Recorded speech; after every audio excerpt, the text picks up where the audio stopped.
আর হ্যাঁ, এমনিতেও আজকে কিন্তু ফেমাস ফ্যাশনের কালেকশন গুলো আর দামটা কিন্তু খুব সুন্দর নিচ্ছে, তাই না? হ্যাঁ ঠিকই বলেছো। আর মেয়েদের কালেকশন গুলো দেখেছো তো?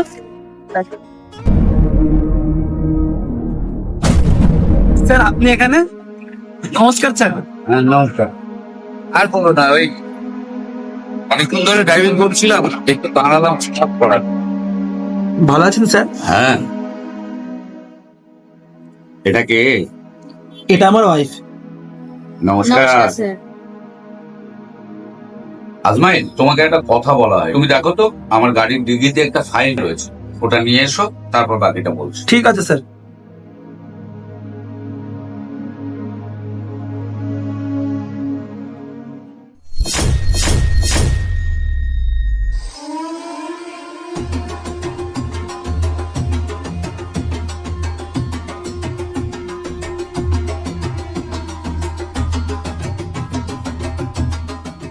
একটা কথা বলার ছিল। বলছিলাম ওই আজমাইলের কাছে কি পাও? ওই ভিখারিটা তোমায় কিচ্ছু দিতে পারবে না। আমার কাছে চলে এসো, বাড়ি গাড়ি বাংলো সব দেব, তোমার লাইফটাই পাল্টে দেবো। মানে কি বলতে চাইছেন আপনি? বলতে চাইছি তুমি একদিন আজমাইলকে বুঝিয়ে কাজের বাহানায় অফিসে চলে এসো, তখনই আমি তোমায় সব বুঝিয়ে বলে দেবো, কেমন? স্যার গাড়িতে কোনো ফাইল নেই। পেলে না? না। দেখেছো, আমারই বোধহয় ভুল, আমি বোধহয় অফিসে রেখে এসেছি। হতে পারে স্যার। বলছিলাম আমি তো তোমাদের রাস্তাতেই যাচ্ছি, চলো তোমাদের ড্রপ করে দিই। না স্যার, আপনাকে এত কষ্ট করতে হবে না, আমরা চলে যাব, আমাদের সামনেই বাড়ি, আপনি যান। তাই না? না তাহলে যাবে না? আপনি যান, আমরা চলে যাব। ওকে, আসি তাহলে। সাবধানে যাবেন।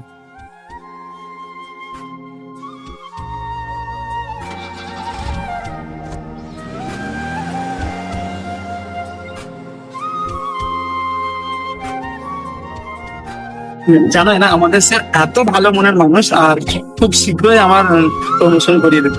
চলো এসো, অনেক দেরি হয়ে গেল। আজকে যা দেরি হয়ে গেল মাঝে মধ্যে, শোনো না, আজকে তুমি মাটন বিরিয়ানি বানাবে, আমার না ভীষণ খেতে পারছে। আচ্ছা শোনো না, বলছি আমি না ভাবছি তোমার অফিসে কাজ করতে।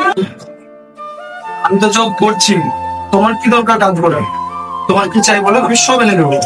না আসলে ব্যাপারটা সেটা না, আমি বলছিলাম তোমার অফিসে যদি আমি কাজ করি, তোমাকে আমি সবসময় দেখতেও পাবো, আর আমাদের সংসারে একটু টাকা বেশি উপার্জন হবে, এই আর কি। তুমি যেহেতু এতটা ভেবে নিয়েছো, অফিসের বসের সঙ্গে কথা বলে নিচ্ছি, তোমার অনেক ভালোবাসে, দেখি কি করতে পারো। হ্যাঁ ঠিক আছে, চলো।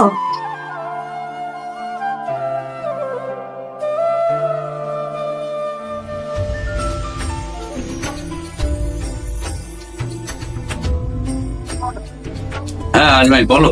স্যার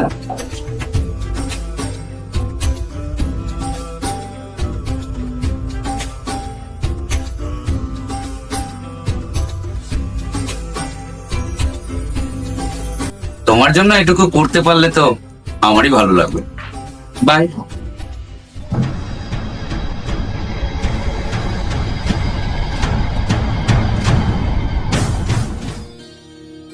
শোনো, আমি স্যারের সঙ্গে কথা বলে নিয়েছি, তুমি ভালোভাবে ইন্টারভিউটা দেবে, কেমন?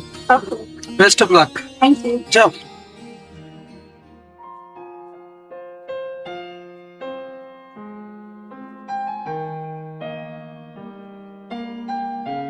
স্যার আসবো? Yes come. আরে এসো এসো, বসো। Thank you sir. আমার বিশ্বাস ছিল তুমি আসবে। বলো কি খাবে, চা না কফি? আমি কিছু খাবো না, আমার ইন্টারভিউটা নেই। ইন্টারভিউ তো তোমার সেদিনই নিয়ে নিয়েছি, যেদিন তোমায় প্রথম দেখেছি।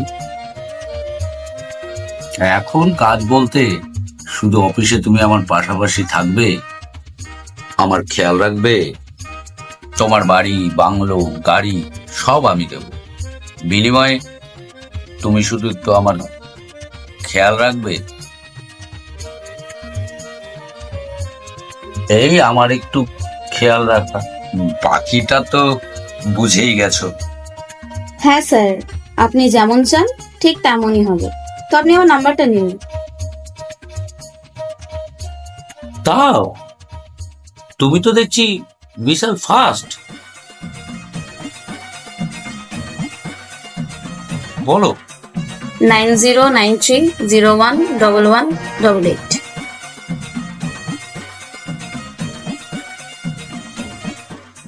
হোয়াট? এটা তো আমার স্ত্রী নাম্বার। কেন স্যার, ভয় পেয়ে গেলেন? আপনাকে আমি আপনার স্ত্রীর নাম্বারটা দিচ্ছি বলে আপনি রেগে আছেন? অফকোর্স। কেন রাগ হচ্ছে? তাহলে আপনি ভাবুন, আপনার এই পুরো বিষয়টা যদি আপনার স্ত্রীকে বলি তাহলে আপনার কি হবে? আর হ্যাঁ, আপনি সেদিন কি বলেছিলেন? আমার স্বামী গরিব, ভিখারি। ইয়েস। যাই হোক, ও আমার স্বামী, আর স্বামী দেবতা তুল্য হয়, ভগবানের চেয়েও বেশি। আর হ্যাঁ, আপনাকে সেদিন আমি চাইলে অনেক কথা বলতে পারতাম, আপনাকে সেখানে আমি 31টা চড়ও মারতে পারতাম, না। কিন্তু না, আমি এই দিনটার জন্য অপেক্ষা করেছিলাম যে আপনার সামনে এসে আপনাকে উপযুক্ত শিক্ষাটা দেব। কারণ আমার স্বামীর মুখে আপনার জন্য অনেক রেসপেক্টের কথা শুনেছি, অনেক সম্মানের কথা শুনেছি, কিন্তু এখন দেখছি আপনি সেই রেসপেক্টের একটুও যোগ্য না। আর হ্যাঁ, আপনাকে আর কি বলবো, আপনার তো দেখছি পারিবারিক শিক্ষা, পারিবারিক সংস্কার কিছুই নেই। আর যাই হোক, আপনি যদি ভেবে থাকেন আর 5টা মেয়ের মতো টাকার জন্য আপনার কাছে আমি বিক্রি হয়ে যাব, তাহলে আপনি ভুল ভাবছেন। কাজটা ভালো করলে। আর হ্যাঁ, কোনো কারণে যদি আমার স্বামীকে এই কোম্পানি থেকে তাড়িয়ে দেন, তাহলে আমি সেই দিনের কথাটা কিন্তু সবাইকে জানিয়ে দেব। আর হ্যাঁ, আপনার স্ত্রীকেও। আর হ্যাঁ, লাস্ট একটা কথা, আপনি পরের স্ত্রীর থেকে বেশি নিজের স্ত্রীর দিকে ধ্যান দিন। মানে? কি বললে না? ও আমায় তাড়িয়ে দেবে? যদি প্রয়োজন হয় আমি নিজেই কাজ ছেড়ে দেব।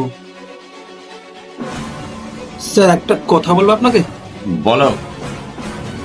আমাদের মতো ওয়ার্কাররা আপনাদেরকে সম্মান দিই, তার মানে এটা নয় যে আপনারা আমাদের স্ত্রীর দিকে কোনো নজরে দেখবেন আর সেটা আমরা মুখ বন্ধ করে সহ্য করব। আমরা সারাটা দিন যেমন হাতে কলম তুলে নিয়ে কম্পিউটার টাইপিং করে সারাটা দিন কাজ করি, যদি প্রয়োজন পড়ে সেই হাতে আইন তুলে দিতে বাধ্য হব আপনাদের মতো রাবণকে বধ করার জন্য। বুঝেছেন? আপনার স্বভাবটা পাল্টান। চলে এসো না।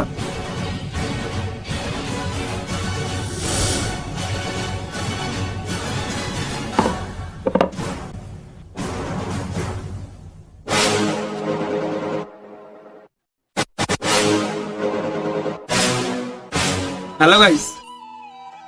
নমস্কার বন্ধুরা। এই যে নিজের স্ত্রী থাকতে অপরের স্ত্রীর দিকে নজর দেওয়া বা সমাজের অন্য বিষয়গুলোকে কুনজরে দেখা, এটা কি ক্ষমতার অপব্যবহার নয়?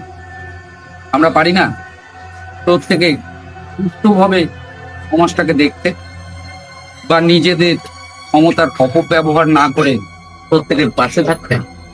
তাই সুস্থ থাকবেন, ভালো থাকবেন। আবার দেখা হচ্ছে নতুন কোনো